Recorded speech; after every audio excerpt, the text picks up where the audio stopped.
Welcome to the latest edition of the Hudson County Sports Podcast. I'm your host, Jim Haig, and don't forget, as always, the Hudson County Sports Podcast is brought to you by Stan Sports Center, located at 528 Washington Street in Hoboken. Telephone number there is 201-798-4466.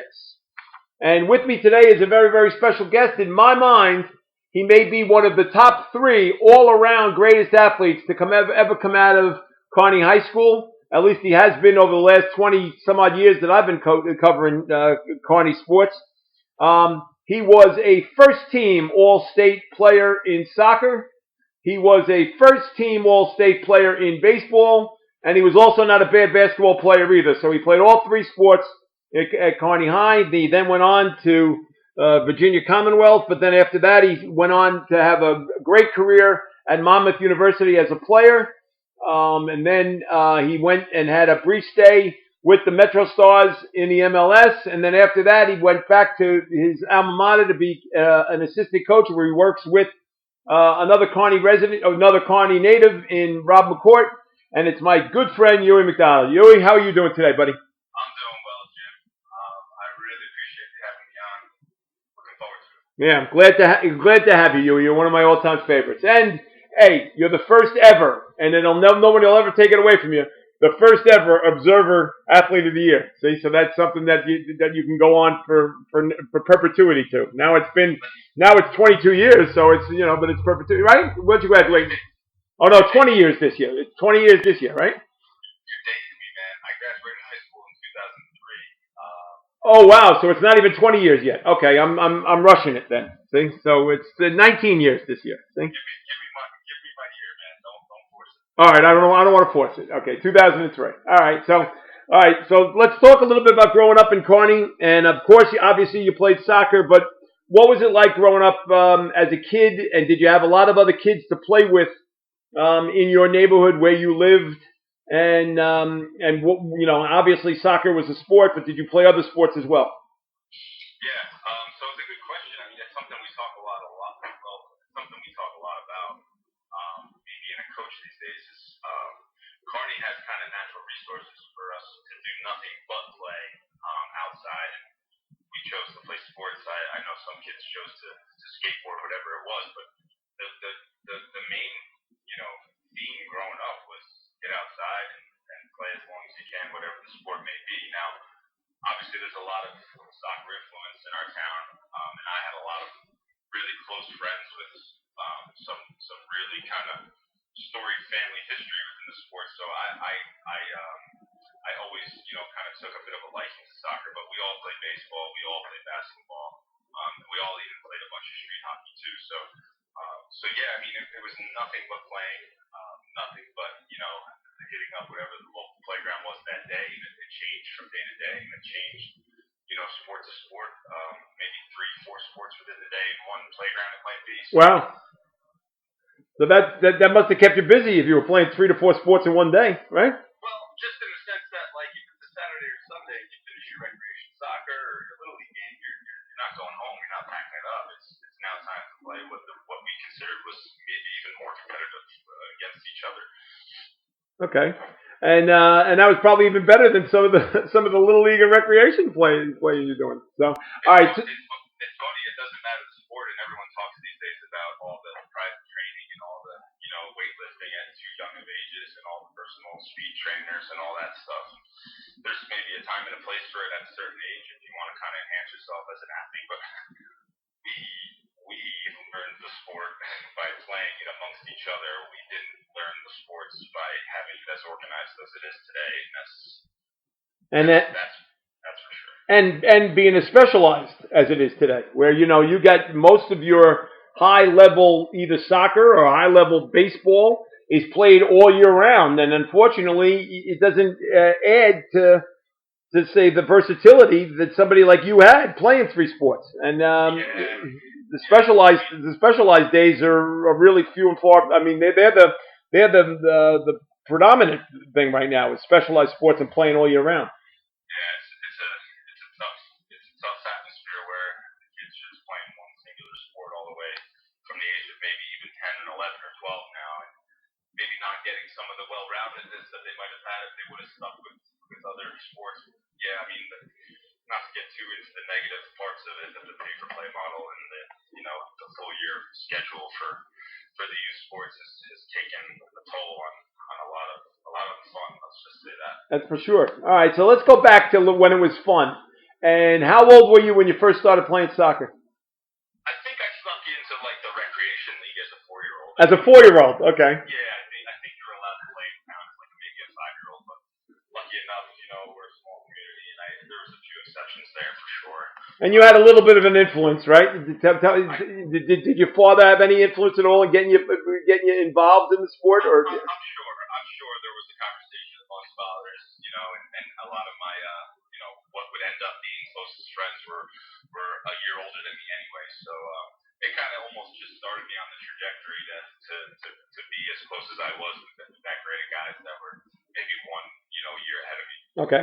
Now talk a little bit about in your early days. Were you always a defender, or was there a point in your life where you were, say, a striker and you were scoring goals? You know how that works. You get pulled back, year by year almost when you get to the next level and the next level. So I was also left-footed. So as far as it relates to soccer, we're all guilty of it. When you see a left-footed kid, you're throwing him out wide left. Right.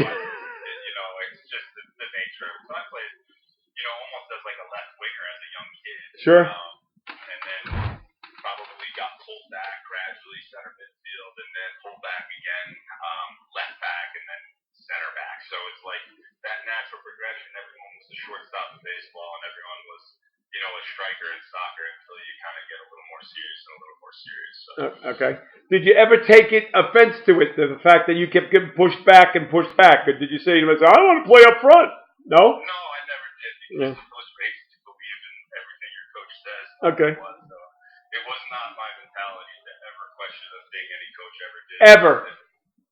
Wow, there you go. Jump in the lake or the river and turn around 10 times. I would have done that. That was kind of the way I was raised. All right.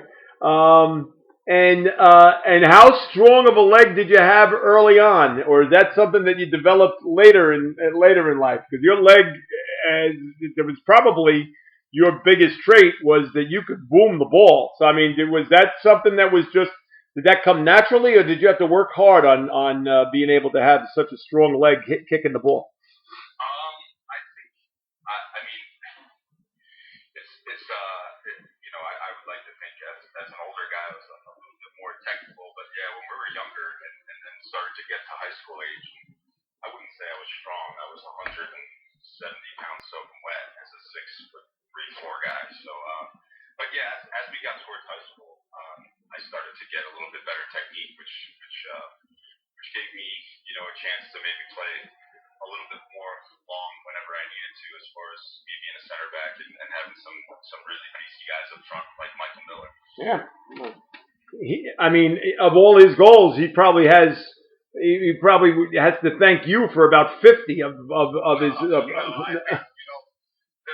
were decent. I mean, we could all kind of thank each other, and there were some other guys connected dots that were pretty special too. But he was something special in high school. Yeah. Well, so are you. But we don't want to jump the gun. All right. So now you're playing soccer at age 4. It couldn't have been much later than that. Then you started playing baseball too. And was it baseball like a t-ball type thing? Did you ever play t-ball? Of course, yes. Yeah. We all started around the same age. I don't know if it was 5 or 6 playing t-ball, and my dad was involved coaching that because my dad was a high school baseball player in town. So that was his sport. So I kind of, took a liking to that based off of that being my dad's passion and us being, big Yankee fans. My Uncle Dan and Dad. That's the end of this conversation right now. It's over. Done. Yeah. So it was all baseball from that standpoint on. You missed that joke. You said Yankee fan. I said that was. Sorry, I forgot that you're Mr. Met. That's right. Completely balked in that one. Yeah, you balked on it. That's okay. All right. I won't hold it against you, pal. It's been. My commiserations, Jim. I'm sorry. Please don't right now because the last time I looked at the standings, the Mets are in first place. I don't know about the Yankees, but I know the Mets are in first. So. My wife's family are Mets fans. Aha. See, good deal. One of her uncles is a pretty sharp guy. He always says if the Mets are playing purposeful baseball in July, he's having a great year. Wow, that's no. I want more. I want purposeful baseball in like October. I'm out of my mind.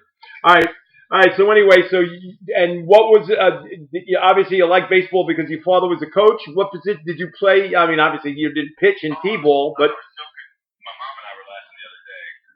She's nothing. She's not a sports person whatsoever. We don't talk about sports ever. But we were joking about when I was a kid.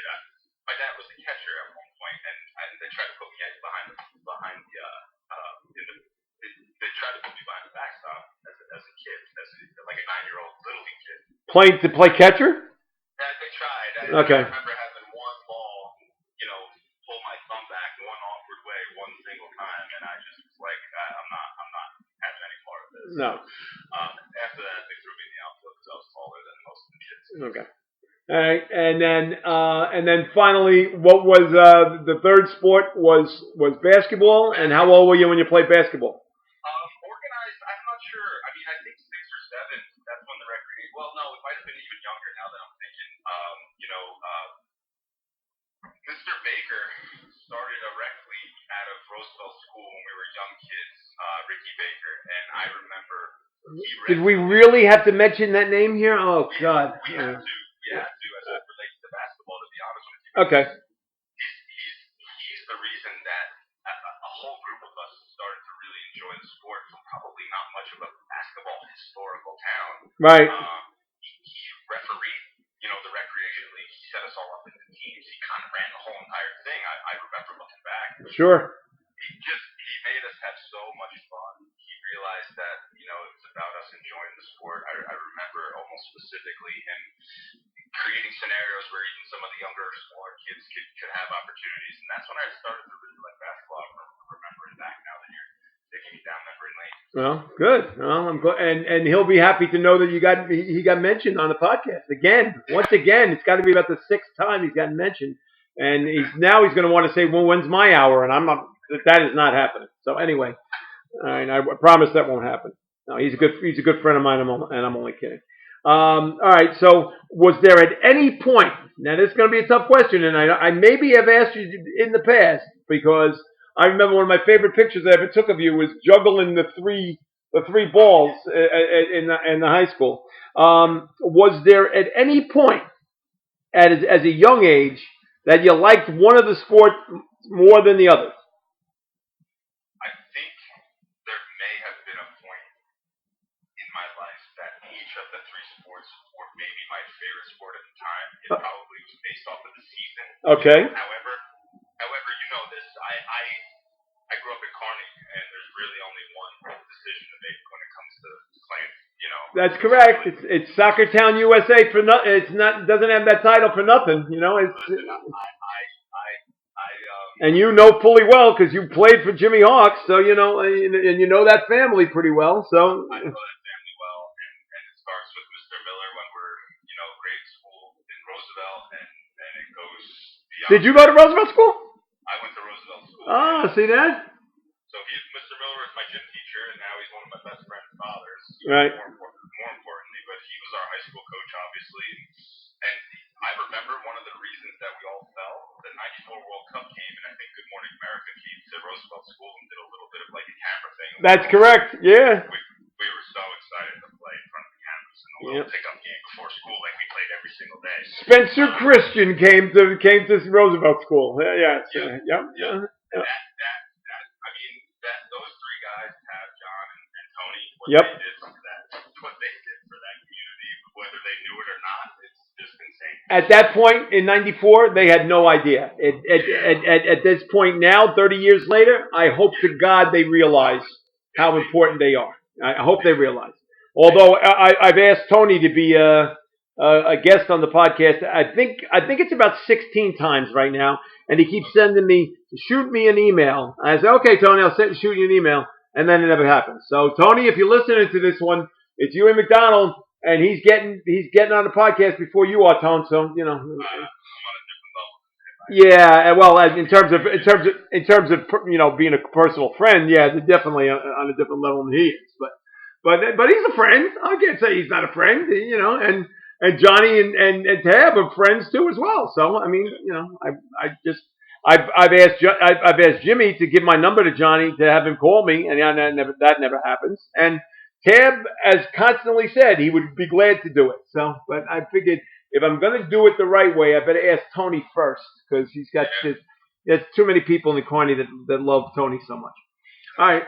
So, but that was so in '94 when you were in Roosevelt School. Did that say to yourself, okay, this is great. Good Morning America's here. I want to play this sport. It kind of at a young age started where Thistle and recreation soccer, and then even when Mr. Miller would set us up cross school soccer in the high school, we would play these indoor tournaments. It kind of starts this pattern of thinking that we're all soccer players and we like to play these other sports because we like to play these other sports, but we're all identifying at about that age, young, 9, 8, 9, 10. We're all at that point identifying as soccer players first. Okay.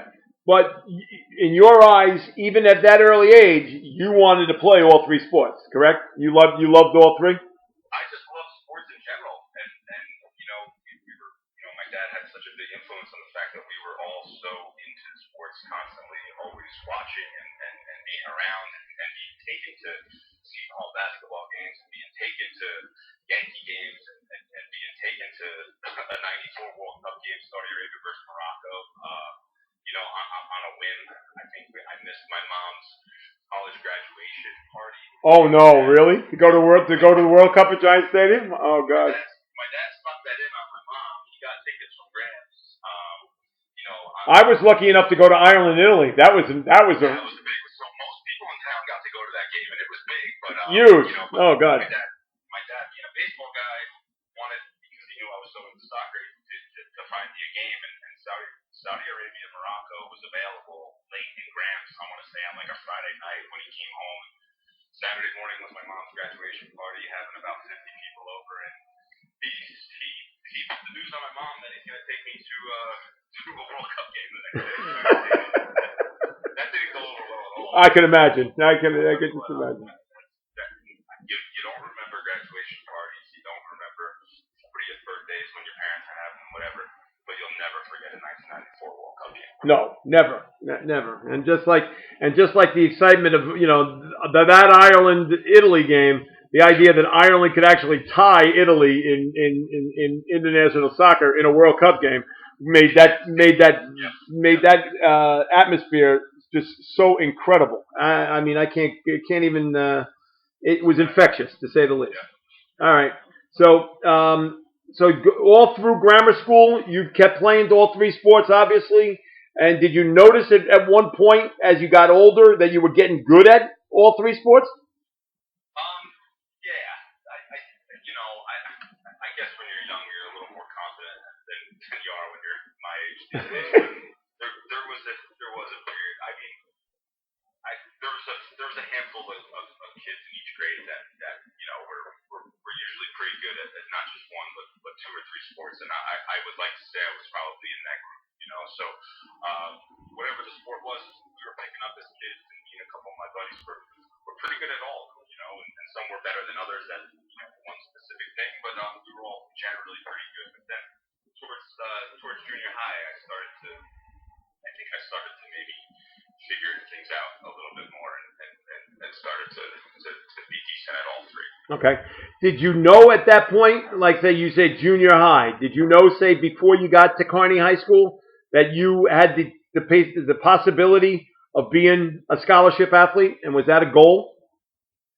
I can't say that was a goal. I mean, it was a goal. You really can't say that was a goal? Okay, why not? I should restate that. I can't say that was like something I wrote down in a notebook. It was something I just thought was automatic. Like, I didn't think it was a goal. I just thought it was going. Like, this is gonna sound awful, but like, I guess when you're that young and you're that confident, like, I just thought that was like an automatic. Like, not like, oh, I hope I can. Like, no, I know I'm going to. I wonder which sport it's gonna be, and if I have the opportunity to play more than one. That's kind of how my mindset was back then, and I think that's wild now looking back. Yeah.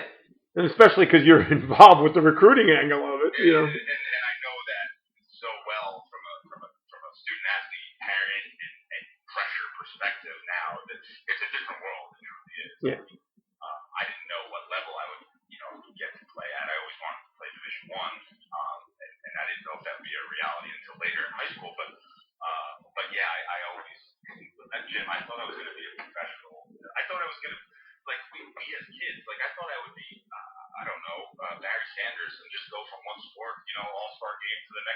Okay. That's how we thought it. Okay.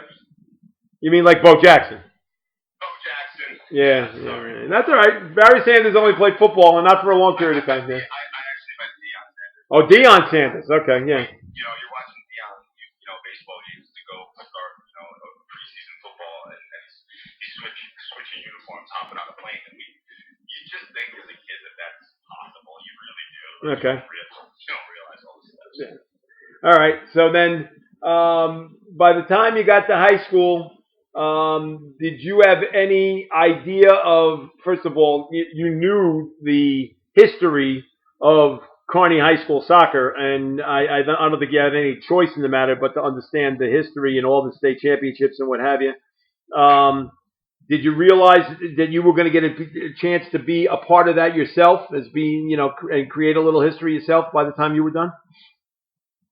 Yeah, by the time we were done, we all thought we would, and I wouldn't be an exception to that rule, but I definitely had aspirations to try and make the team as a freshman, which is extremely rare, and I did, which probably was the best thing for me and my age group, because none of us did, and I think that's a smart thing on Mr. Miller, and the Kearny program kind of historically does this, unless there's a special kid.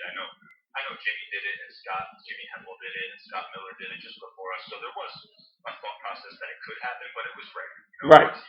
Once he started that tradition or that possibility, and it kind of trickled down to an extent. But if you weren't special and you weren't going to get playing time, Mr. Miller wasn't just going to have you sit on the varsity bench. You're going to go play with your freshman team and build chemistry and have aspirations to win it year. So my freshman year, we had conversations. Rob was our head coach.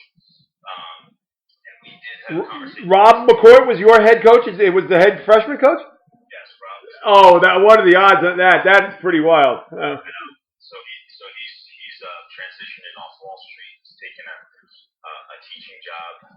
He went alternate route for a couple of years and was teaching, helping out Seton Hall and managing also the freshman coach for the high school as he was trying to transition to soccer full time.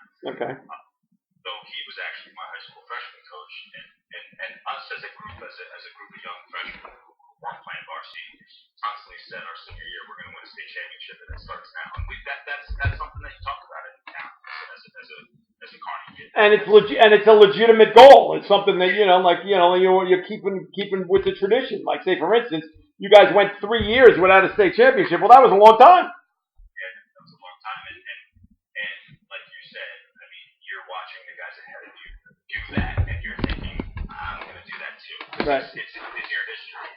Once you see it happen ahead of you, you believe it. Yep. And right before you was Sergio Ulloa and Miguel Abreu, or are they a lot older than you? So Miguel was my sister's grade, and my sister, I just missed her in high school by a year, but Sergio, his senior year was my freshman year, which I was not on the varsity for. Okay. His senior season was the 6-0 win against East Brunswick in the final, where it was kind of just like a last game for that one. Yeah, no, that was like a walk in the park, and the only bad thing about that was that it was about 7 degrees that night at the College of New Jersey. It was absolutely frigid. So, but other than that, Sergio had a day and a half. I think he had 4, and they won 6-0. That was tremendous. So I mean, you knew about that, and did you say, okay, that's something I would love to be able to do when we're seniors? And is that something that was that thought put in your head at that point? Yeah, it was. Yeah, and even before that, when we were all disappointed, maybe 3 or 4 of us that maybe even had an outside chance, probably not even to make the team as a freshman, we were dead set on saying, hey, we have a pretty talented group of freshmen here. Let's go undefeated, and we did in our freshman year. And then you just hope to make the team your sophomore year, because you don't know if that's a guarantee either. And that's your first kind of experience, I think, of like, yeah, this is real and it's pressurized, and we want to make the team as a sophomore, and it's not 100% guaranteed in a town like Kearny where it is probably everywhere else. Right. So yeah, that was the first little bit of like, this is a tryout in the summer, and I hope I make this team. Okay. That was our nerves. All right. Now, at that same time, are you getting a little taste at all of playing at a higher level at either basketball or baseball? Yeah. So from freshman to sophomore year, you know, I was lucky enough to kind of sit the bench for varsity for both basketball and baseball. Okay. So like later in the year where they kind of just give the young guys a taste for it and Yep. say like, hey, maybe next year this is going to be you. Just come sit here and see the level. And who was the basketball coach at that time? Was it Artie Pasquale? Yeah, it was Art Pasquale. Okay, good man. Good, Yeah. horrible actor, good man. Yeah, no, he taught me. I mean, look, everyone, you realize these coaches have huge impacts. You don't at the time, but it's funny, and he was really good with me. So going into sophomore year, I became a starter for both baseball and basketball as a sophomore. Okay. And Art Pasquale, I remember the one thing saying like, I don't want to throw you to the wolves, and I'm like, coach, like, I'm here because I want to start and I want to play. You're not throwing me anywhere. I don't, So yeah, that jump from my freshman year in high school to sophomore year in high school was like, okay, now I have 3 varsity sports as a sophomore, and it's time to really push forward here. Okay. And obviously, your baseball coach who is the immortal, and I did just call him immortal, Jimmy Sickinger. And what was that like to be able to first get your taste of Sick, and did he have a major impact on you as well? Major impact on me, and we were scared shitless of him.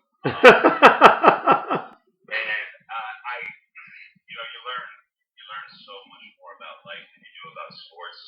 Going through these processes, and you don't think that way at all at the time. It's not in your psyche. You're just trying to get better and just showing up to practice and hoping that you're not even a minute late because you'll be in a lot of trouble. So Coach Sickinger had a huge influence on our entire group. We had kids from all sorts of backgrounds and all sorts of perspectives, and he had us as close as you could possibly get. And it was an interesting group of guys. Some of the most characters, some of the craziest characters you'll be around. But we did everything to play for Coach Sick. We were probably scared of him until maybe like the last month of our senior year. Okay. All right. Let's talk a little bit about that senior year. And did you know early on that had the makings of being a really special baseball team? Yeah, we did, because he let us play through as sophomores. He let us all kind of start as sophomores, which we probably could have made other decisions if we wanted to based off of experience. But I think he had an idea, which gave us the idea that when we were sophomores, he was going to kind of let us become what he thinks we could and go through growing pains together, and we did. So going into that senior year, we kind of were a little bit more focused and a little bit more experienced than maybe some of the other groups, because he kind of ride through some tough moments as sophomores. Okay. How much of a wild ride was it for you as a pitcher and as a regular player, but more importantly as a pitcher, and then to have a potent, almost dominant 1-2 pitching punch like you guys had with yourself and Jairo Mendez, who is now the head baseball coach at the call failed. So we'll take a break there. Punch, the potent 1-2 pitching punch that you had with yourself and Jairo Mendez, Jairo is now the head baseball coach at Harrison High School. What was it like to have, knowing fully well that you pitched one day and then the next day Jairo was pitching, and there's no way in the world there was ever going to be a 3-game losing streak with the two of you guys pitching? Yeah, it was a lot of fun, and the other added component to that was that Jairo and I were the only 3-sport athletes, and we rode through baseball, basketball, and soccer together from our freshman year on. And I want to say we made all 3 sports as sophomores together as well. So we became varsity players in all 3, I think, in the same year. So we had a special connection because of that. And then also, he was obviously we're all friends, but like he was also a good friend of mine away from practice and all that stuff. So we were really close, and there was never ever like one iota of an internal rivalry truly wasn't. Like, he was called to pitch in the state final after I won the semifinal. I think the game got pushed back for rain, and Coach Rogers stuck with Gyro being the starter, even though I was available. And I like talking like I was about being a kid, like in retrospect, like that was the smartest decision coaches they could have ever made. And I didn't like nobody like back then. I don't know if it was different or we were different. Like we 100 like I support like I was so happy for him that he was starting. Like I don't. It was Gyro's turn. That's all it was. You kept saying it. It was Gyro's turn. It didn't matter that the game got rained out and then moved. They got moved from Tom's River North to that other field. But they all Sick kept saying was, it's Gyro's turn. It's Gyro's turn. So. Yeah, and I think that like maybe in this day and age's culture, we had our team banquet kind of before the state final, and someone had to ask Coach Sick about it. I don't like. I think in this culture today, that might be like a different thing, you know. But like, I don't know. I don't know if it's just a special group of people and some good parents, or if we just all were so committed. But like, there wasn't a person in that group, or me included, that thought that I should be starting that day. So that just shows you how kind of close that group of guys were, and how fun it was for Gyro and I to go out every fourth or fifth day and pitch again. Right, and I mean, incredible run. You made it all the way to the Group 4 state championship game. You won a state sectional. It was the last time that Kearny won a state sectional in baseball. So, I mean, it was a major time for Kearny baseball. And who knows if we'll ever reach those heights again? I hope so, but who knows? It was a great run, and it ended in Tom's River on that day. But hey. No one is ever going to deny the fact that you guys won 25 games that year, and you made it all the way to the Group 4 state championship game. It was incredible. Yeah, like being a Kearny kid, there's never been such thing as a moral victory in the history of our town. But yeah, we lost to Sean Doolittle, who's probably the best high school pitcher of all time in our state. Right, and he's still pitching in the major leagues. Exactly. Right. And so like, if you're gonna lose, you're probably gonna lose to the best pitcher in the history of the state. So like that we can all handle. He's a World Series winner. Right. Yeah, there's no question. All right. So then looking back. All right. Well, we're going to take a brief break here right now for a commercial message, and we'll be back with the second half with my friend Hugh McDonald in just a little bit. But just a reminder that Stan Sports Center is your local full-service sporting goods vendor and authorized team dealer. They offer quality products and dozens of brands to outfit your team top to bottom. Stans has proudly been supporting the local community since 1946 and is your one-stop shop for uniforms, equipment, online team stores, and much more. Locations in Hoboken and Saddlebrook and servicing the entire tri-state area. Visit them on the web at Stans Sports, plural, CTR.com. That's Stans, plural, sports, plural, CTR.com, and check them out on social media for their latest creations. That's Stans Sports Center, located at 528 Washington Street in Hoboken. Telephone number there is 201-798-4466. And if you mention the Hudson County Sports Podcast to my friends Danny and Lou and Todd down at Stans in Hoboken, you will get a 10% discount on all retail they have in the store. 10% discount just by mentioning the Hudson County Sports Podcast. Not a bad deal at all. So that's Stans Sports Center, the corporate sponsor of the Hudson County Sports Podcast. All right, we're back with the second half now with Hugh McDonald, and Hugh's talking about a little bit about his great high school career, where he made all county in basketball and all state in soccer and baseball. And did you think at that time, like you say to yourself, wow, this is not just a normal high school career. I've had a really, really good high school career. Yeah. By the time the spring rolled around and we were getting closer to graduation and starting to think about, the next steps, I'd be lying if I didn't think at that point. Especially kind of going into that baseball state final against Shawnee, which is the same, program that we had just beaten in the fall for the state championship for soccer. I think I did start to have a couple feelings of reflection at that point, which is probably not the best thing going into a state championship. But I think I started to realize at that point, like, yeah, we all put together a pretty good, run of high school. Okay. How about yourself, individually?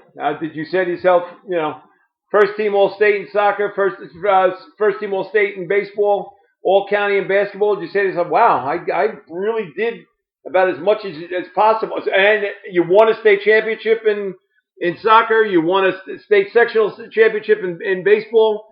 Did you say to yourself, "Wow, I really did about as much as humanly possible that I could have in my high school career"?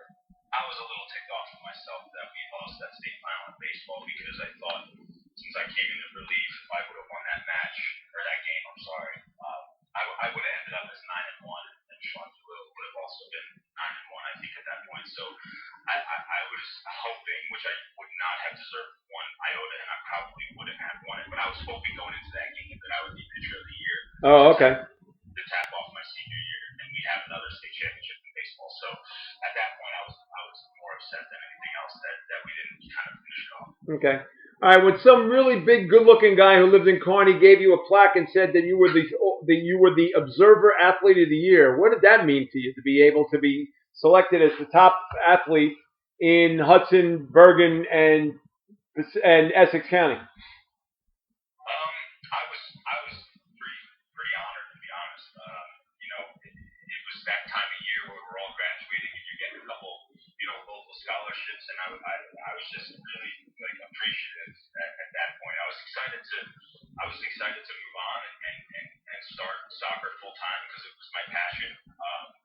But I was appreciative to win that award, and knowing what that award's become, I think it gets even more. It gets even better in a certain sense because there's been some fantastic, throughout the last 18, 19. I've won that award since, so to be the first one to win it, it is. It's that'll never change for me, and that's pretty cool. Yeah, that's true. Every time we reprint that list, your name is always at the top of it. That'll never change. So anyway, all right. Talk a little bit about now you making the decision to first go to Virginia Commonwealth, and what was the thought process going there? So I had gotten a lot by the time I was a senior. I had gotten a little bit more of like a look to play baseball at the next level. Oh, you did? Okay. Yeah. Talk a little bit about that. I didn't know that. Go ahead. So I had a couple options, Rutgers and St. John's to go and pitch in college, and Ed Blankmeyer, I think, was the baseball coach at St. John's. Yep. He was trying to get me to go up there to play baseball. So I had probably at that point maybe a couple more opportunities to go and play baseball in college than soccer, and I was sort of waiting on a good opportunity to play at the highest level soccer-wise that I could, and luckily with Rob being the assistant coach down at VCU, I was recruited there to play soccer, and once that happened, the decision was automatically made. I only applied to one college. Oh, is that true? Really? Yeah, I only applied to one place, and I was only going to go to one place once that opportunity happened, because at that time, VCU was like top 10 in the country for D1 soccer, and I had a couple chances to play baseball, but it wasn't in my heart. Soccer was, so Rob's obviously a really close friend of mine. Maybe not as much at the time, but he's a town hero to the rest of us young guys. Sure. So when that opportunity came, that was probably the quickest decision I might have ever made in my life. Wow, and it must have been really hard for you to say no to Ed Blankmeyer. He's the type of guy you can't say no to. I think he might. I could be wrong. I think he might have said on the phone, "This might be one of the biggest mistakes I've ever made." He would have quoted it as negatively as maybe I remember it, but it was something was fine. He is the manager of the Brooklyn Cyclones now, right? Oh, I did not realize that. Yeah. That's Yeah. He's working with and that's the Mets High A organization that he's now working with. So he's doing well. He left St. John's just recently to become the manager of the Brooklyn Cyclones. Wow. So all right. So Rob was down there in Richmond with you at VCU. Was it everything you could have asked for and better, or was it a tough go for you at VCU to begin with? I hit the ground running. It was kind of crazy. I went down there preseason with not much expectation to play as a freshman, thinking that I would have a pretty big gap and then would have to, get up to speed. But I want to say it was like our second game of the year. We played Clemson. We were number 6 at the time at home, and it was my first college start, and I scored a goal off a corner kick. Wow. 1-2-0, and that for me, it was like, holy crap, here it goes, and here this is what college sports are all about. That was a pretty special time. And then, as the season wore on, I played, I think, in every game, but didn't start every single match. Now, was Scotty Miller down there with you? Yeah, Scott was down there as a roommate of mine. Oh, okay. When I committed to play there, Scott was at Hartwick in his freshman year of fall, and I started to ask him about if he'd be interested in coming down to VCU with me as well. So he ended up transferring down to play for Rob as well with me. So wow.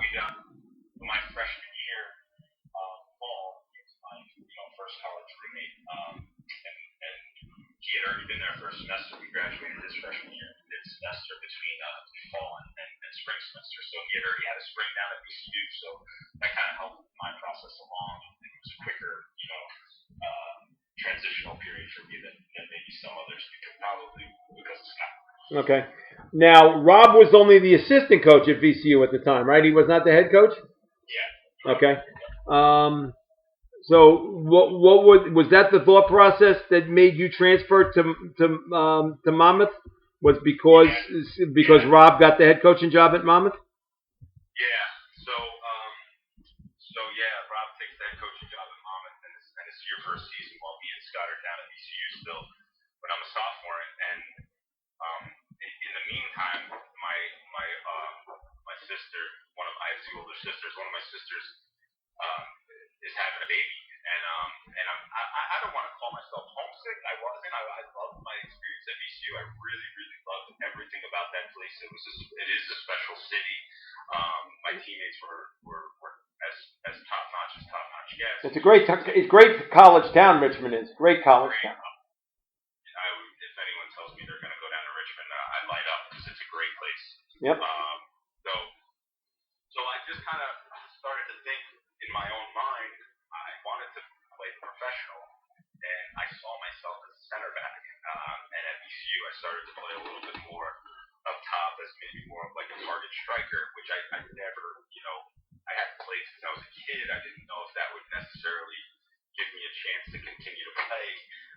But that, it was probably more off the field. My sister having a baby and having a chance to come to Monmouth and back to New Jersey, and my parents get a chance to watch me play instead of, check box scores from my dad figured out, the one thing on the computer that he could do was go to the website. Didn't know how to turn it on, he just knew how to get to that website to check the box scores. So yeah, that was a big thing for me to kind of come play for Rob, obviously, but also to be in New Jersey again and have my family around it, and also to be able to play center back.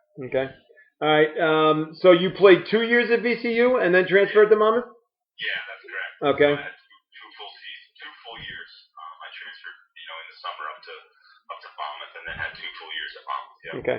All right. And then you said, it was great to have your parents get a chance to watch you play. How long after that did Dad pass away, and how big of a blow was that to you and your father, who was perhaps the most respected plumber in all of Kearny for many, many years? But when was it that Dad passed away? How many years ago? So I was 25 when Dad passed. Oh, you were? Okay, I'm sorry. I thought it happened while I was in college. Okay. Yeah, no.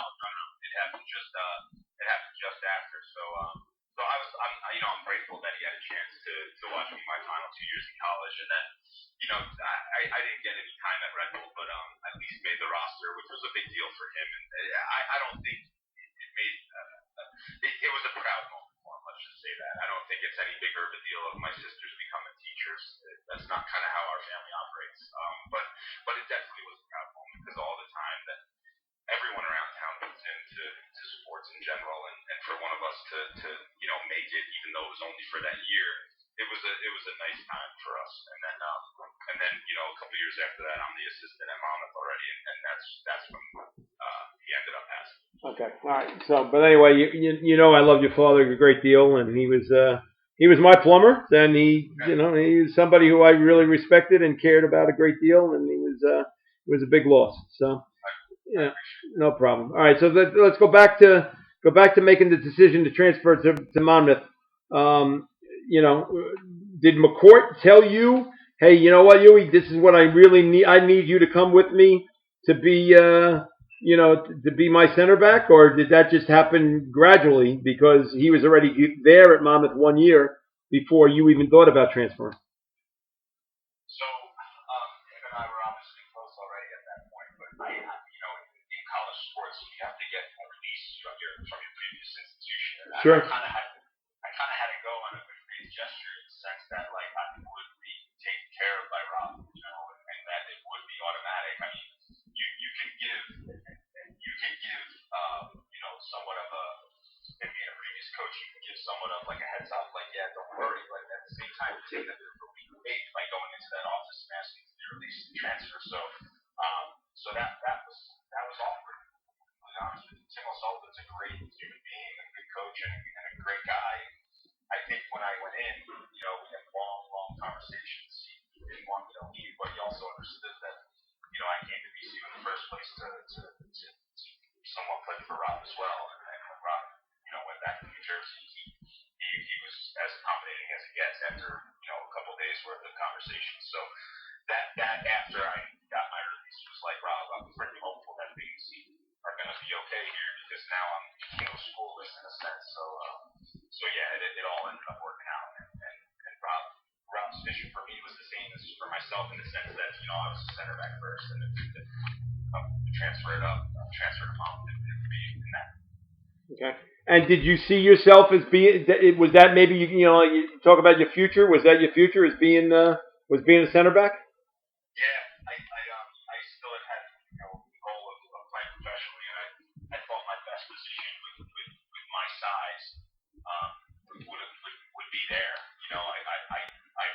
I scored a few goals in college, but I wasn't as natural of a goal scorer as some of the All-American forwards out there. So I always kind of thought that if I was going to have a chance to play at the next level, it would have been at center back. Yeah. Okay.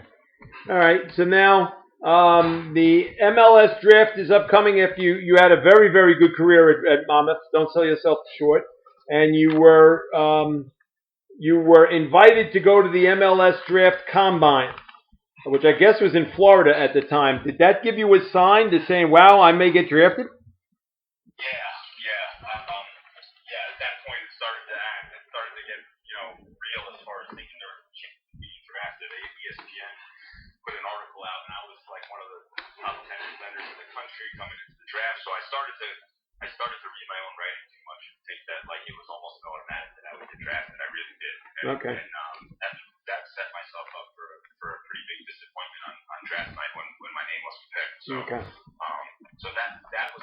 It's such a crapshoot, though. You knew that, right? So I mean, it's it must have been really, really tough to have that handle, but still, you must have realized, okay, I still got a shot, right? I knew I still had a shot, but at that point, I'm pretty upset, and I was mad at myself. To be honest with you, I was mad at myself for maybe reading a little bit too much into myself and thinking a little bit too much of myself and not realizing how difficult it is to actually attain those type of things and thinking that it was almost a foregone conclusion, and that's on me. And that was a great life lesson. That really was a great life lesson for me. I think everyone needs that every once in a while. So I don't get drafted, and I go back to finish my degree, my spring semester, and it's January, and I'm leaving class. I get a call from Jeff Agus, who was the sporting director at the time, the general manager, and I get a random call, and I answer it on my cell phone, and I get invited to preseason with Red Bull, and I was like, all right, here's my second chance. I can't screw this one up. Now, were they the MetroStars still at that time, or were they Red Bull already? They had just switched the season previous, so they had one season as Red Bull, and then the second season as Red Bull was the season that I was invited into preseason. Okay, all right. You get to go on, you get to go to the pitch, and you're on the field with the 30 or so other guys that are vying for a roster position.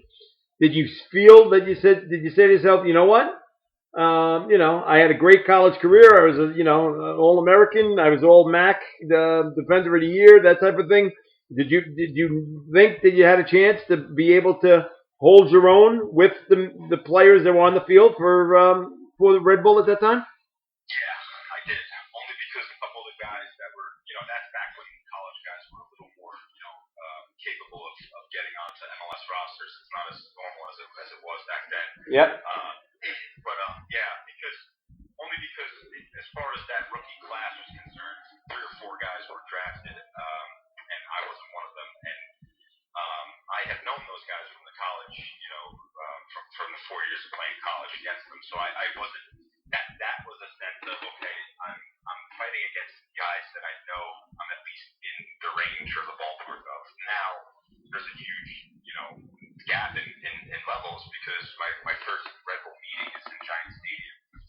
I'm sat down as one of the first guys because I don't want to be late and I want to show that, as an invited, guy to preseason as a trialist essentially, that I'm going to be first to the meeting and I'm going to be, first in fitness. And I sit down, probably one of the first guys in the room, and one of these guys comes and sits down next to me and introduces himself. I know exactly who the hell it is, and he's like, "Hi, I'm Claudio," and I'm starstruck. It was Claudio Reyna? Yeah, I did. That was a fun moment for me. I was like, why would this guy introduce himself to me as Claudio, knowing that I 100% know who you are? But right. I guess he's a person first and not a World Cup icon like he was to the rest of us. So. Right. And also from New Jersey, too, which that helps. Also from New Jersey. Right. Yeah. We getting to know each other after I make the team and we're traveling and stuff. It's funny, he dated a girl from Kearny in high school. Is that true? Yeah. Wow. Yeah, so, maybe I could find her somewhere. Oh, okay. It's funny, it's just like, through the sport and Tony and John and Tab, Robbie and John, and close with all 3 of them, but John's, best friend. It's like there's a lot of interconnections that, you don't realize as a 22-year-old that Claudio and John played together on World Cup teams and they're friends, and then Rob and John are best friends, so it's like, to me, this is far, but to those guys, they're all just, buddies. Right, right. So, how good of an experience was that for you to be, training on a regular basis with the local pro soccer team that was playing 6 miles away from your home? It was a short-lived time for that year, but I will say it was pretty special to be part of that group. It was first and foremost a really talented team, but like a really good group of guys, and having a chance to see the way things are handled at the highest of levels gives you better ability to coach the next group to get to those levels, to understand the work that goes in. The 25 or 8 guys on the roster, there's not a single guy that half-asses a single sprint or a single, passing pattern or technical drill. It's like everyone is as committed and dedicated as the next because everyone knows, this could end tomorrow. So for me to be a college coach now and be with a group of guys that potentially could get to that level, having that experience is huge because I'm not bullshitting them when I say, every single second of every training session matters. You have to put everything into it if you think you're going to ever compete at that level because everyone is at that level. Right. All right. So you got 1 year with the Red Bulls. Did you know, first of all, and what slowed the process? You got injured, or just? No, it wasn't as much me getting injured. You had a reserve team, and I would play for the reserve team, and so would obviously the starters that rehab or just fitness in general. But it wasn't quite at the level. I just wasn't quite quick enough in a 5-yard radius. I feel. Okay. Back. So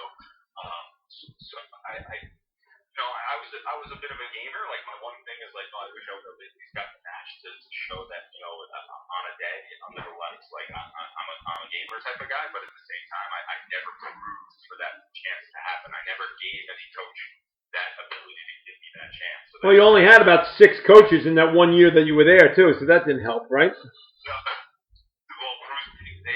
Bruce and them parted ways the year after. So gee, I wonder why. Yeah. So then Juan Carlos Rosario came in. Good man. Yeah. Good man. Did you play for him? So the following 2 seasons after that, since they still had a reserve team, they needed numbers. They knew that I was still local. Richie Williams was still one of the assistants. Oh, okay, good. So they would call me in for the next couple of years just to go fill out numbers whenever needed and take me per diem just to go up there and play in reserve matches. So I had gotten to play training sessions leading up to reserve matches with Juan Carlos as the manager, but never officially played with him. Oh, okay. All right. When did you decide that I got to give this up and start worrying about the rest of my life? And was it Rob who put the idea in your head, saying, "Hey, come down here and you could be my assistant"? No, well, yes, but not initially because Rob and we're like this now. We never want a guy to feel like we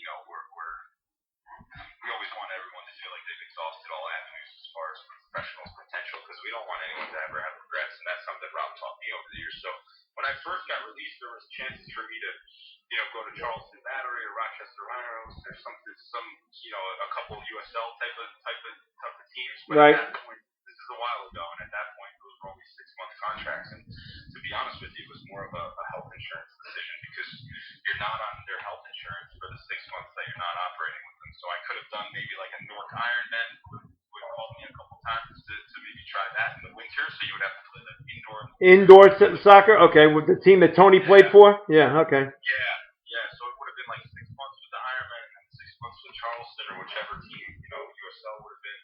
And that was just for me like a lot of what ifs. And at that moment, the job at Monmouth had opened up for me to be an assistant. And Rob had asked me if I was interested in. And the salary obviously wasn't the greatest in the world, but it was full time. It was definite. That to me was pretty important for the next few years of my life. So I got into coaching probably quicker than I wanted to, but in a way, it was definitely helpful to go through those growing pains at early ages. Okay. Was there any thought at all of going to become, like, say, a high school teacher and a coach, or did you like the idea of coaching on the collegiate level right away? I like the idea of coaching on a collegiate level right away. I did. I like the idea of being a full-time soccer coach because I always wanted to be extremely passionate about what I do, and I know that if I could live, eat, and breathe soccer every day of my life, that I would keep that fire burning for a much longer period of time. Okay. Did you ever think, Huey, that it's now, and correct me if I'm wrong, it's 17 years now that you've been a head coach? I mean, an assistant coach with Rob? 17 years? 2007, yeah, maybe 4. So 2007, I was a volunteer assistant. Or no, 2000. Yeah, so since 2007. Okay. All right, so that's 14, 15 years. Yeah. All right. Did you ever think that you'd be coaching college soccer for 15 years? Yeah. Yeah. I didn't think of it, that I'd be Rob's assistant for 15 years, but I mean, we're here. All of a sudden, we're here. Yeah. All right. And now it's your family. Now it's your you live down there. What town do you live in now? So I'm in West Long Branch. Oh, you're right in West Long Branch. Oh, so you could probably walk the campus, right? Yeah, my wife ran track and field here, and that's how we met. And she's from West Long Branch herself. So we have the family around, and that helps a lot. All right, so let's mention your wife's. What's your wife's name? My wife's maiden name is Laura Embry. So she was a track athlete at the moment. Oh, great. Okay, and how long have you and Lauren been married? Probably 7 or 8 years. Okay. Right around there. You know what? You're too young to be forgetting the years. You're too young to be forgetting the years, my friend. We just added a second kid, just at a premium, so it's a little hazy. I hear you. All right, and then name your children and their ages and their names. So Ella Grace is our 3.5-year-old daughter, and then Is she kicking the ball at all yet? She did. She just started a little kid program. Not too far. A couple buddies run programs out of Wall. So Okay. So we just finished her on like a 7 or 8 week little kiddie soccer program. And then we have a almost 3-month-old. His God bless. After my father, not me.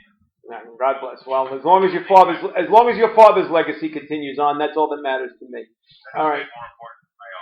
All right. Now tell me a little bit about your major job is recruiting at Monmouth, or do you do a little bit of everything? So yeah, I mean, the most important part, because you're around this nonstop, is getting the right players. So recruiting is nonstop. But as the years have worn on, Rob and I have gotten, obviously a lot closer, and he's given me a lot more responsibility. So, because he's getting a lot older. You know that, man.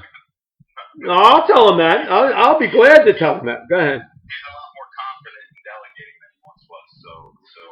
I won't dare say his wife is getting older because she'll kill me. But I mean, no. Yeah, so in my mind, she's 19. Never mind 36. I know. But then again, you're always going to be 16 in my eyes. So what do I know? Well, in my mind, I'm 15. Yeah. All right. Good. All right. So, but do you like the idea of? And mind you, too, you had a great year this past year, and you guys won the MAC tournament, right? And you went to the NCAAs. Yeah. So we went to the second round of the NCAAs. So. Oh, you won the first round game. Yeah. Who'd you beat? Our first round game. It was good. So. Who'd you beat in the first round? Sorry, go ahead. Who did you beat in the first round? We beat Bowling Green. Wow. Okay. Yeah. All right. So, but anyway, so you won the MAC tournament, and you went to the NCAAs. You won a first round game in the NCAAs. Who'd you lose to? We ended up going to the Final Four. We lost to Pitt in the second round. Wow. Okay. So, I mean, and did that come out of the blue, considering the fact of the pandemic year and what have you? Did you expect to be as good as you were? We had been building this roster to get back on track for probably going on now this third recruiting cycle. So we had an idea this coming fall that we'd be pretty decent. You never know. You know this. You never right. know. Never can tell. How good we can be. So we were kind of planning to be pretty successful this coming fall with this incoming recruiting class that's coming in for this incoming fall. But we have a special, like once again, like everything in life, we have a special group of people on our team right now, and the work rate was phenomenal. The camaraderie was there, and it's all chemistry and work rate. So we ended up throwing it together pretty well this spring, and kind of exceeding our expectations a little bit, and maybe winning a little bit quicker than we thought we'd be capable of. So hopefully we can double down, because now the target's on our back for this coming fall. Right, and then you're going to go back to playing in the fall, this fall, right? So you're going to, your team's going to have almost back-to-back seasons, right? You just finished not too long ago, right? When did you finish? In April, May? End of April, just beginning of May. So probably April. I don't even remember. Right. End of April. And now they'll be in preseason on August 10th, I want to say. Okay. But their preseason preparation, as you know, has already started. So it's kind of like guys have a couple weeks here, and then the strength coach will be in touch with what our summer workouts will be, and we'll see you fit on August 10th. There you go. It's a quick turnaround for those guys. I hear you. It's coming quicker than you thought, right? Yeah, a lot quicker than you thought. Yeah. All right. So all in all, and you don't mind me asking you now, how old are you now? You 40 yet? No, I'm 36. 36. Okay, I don't want to rush it. Again, I'm rushing it on you. I said 2000 before, and now you're 2003 high school, and then 36. All right. All things considered, you probably would have never had a career that you have now if it wasn't for sports. You wouldn't have met your wife if it wasn't for sports. How much do you give credit to the world of sports for who you became and who you are? I think you probably get the same response from everyone you talk to, but it's everything, because I've traveled to countless countries. I've met, all sorts of people from all sorts of backgrounds. I've, been teammates with people from all over the place. I've had experiences that you just don't get being a kid from Kearny. You just really don't if you're not involved with something like this. So I've been to South Africa, I've been to Spain, I've been to England, I've been to Scotland, I've as recruiting or just traveling with the team all throughout the United States when I was with Red Bull. So I've gotten to see and experience things that I just know for a fact that I wouldn't have been able to if it weren't for this. Never mind the fact that my wife I met in college because we were both athletes, and never mind the fact that we have two beautiful kids because of it. But it's really kind of changed my entire life, and it's given me an opportunity that I don't think I have. Right. All right, and then before we close, how is Mom doing, and how are your sisters doing? Are they still all of them still local? They're all still up in Kearny, so I'll be up there next weekend. We'll be staying at my mom's house with my kids. Finally have a chance to see everyone again after this craziness we've all gone through. So I bet your mom's going to be really happy about that. There's no question. She's chomping at the bit to get the kids overnight. So we're excited to be up there next weekend, and they're all doing well, and they're all still in town. So yeah, that'll be special. Beautiful. Well, Huey, I really appreciate you taking a few minutes to talk to me. Like I said, you've always been one of my favorites, and you hold a special place in my heart, and that's why I'm glad that you got a chance to tell your story. And I know a lot of people, especially in Kearny, are going to be looking forward to hearing what you had to say. So, Huey, thanks so very much for taking the time to talk to me, buddy. My pleasure. You've always been great to me as well, and I'm really glad that we had a chance to do this, Jim. So beautiful. Let's keep in touch, and please say hello to Rob and Erica for me, and I'll definitely see you somewhere down the road. Okay, sounds good. See you soon, buddy. Okay, pal. Take care of yourself. All right, bye-bye. And that was Hugh McDonald, the three-sport athlete from Kearny High School who went on to play great college soccer at Monmouth and played briefly with the Red Bulls, but then is now the assistant soccer coach at Monmouth University. And just as a reminder, once again, that the Hudson County Sports Podcast is brought to you by Stant Sports Center, which is your local full-service sporting goods vendor and authorized team dealer. They offer quality products and dozens of brands to outfit your team top to bottom. Stance has proudly been supporting the local community since 1946 and is your one-stop shop for uniforms, equipment, online team stores, and much more. Locations in Hoboken and Salybrook and servicing the entire tri-state area. Visit them on the web at CTR.com. That's CTR.com. And check them out on social media for their latest creations. That's Stance Sports Center, located at 528 Washington Street in Hoboken. Telephone number is 201-798-4466, and mention the Hudson County Sports Podcast if you go visit the people at Stan's, and they'll give you 10% off on all retail that's in the store. Thanks so very much for spending this afternoon with me on the Hudson County Sports Podcast. My special thanks to my executive producer, Johnny Haig, who helped me put this all together. Without him, it wouldn't happen. And we'll be back with another edition of the Hudson County Sports Podcast in the future. Thanks for listening. Have a great day.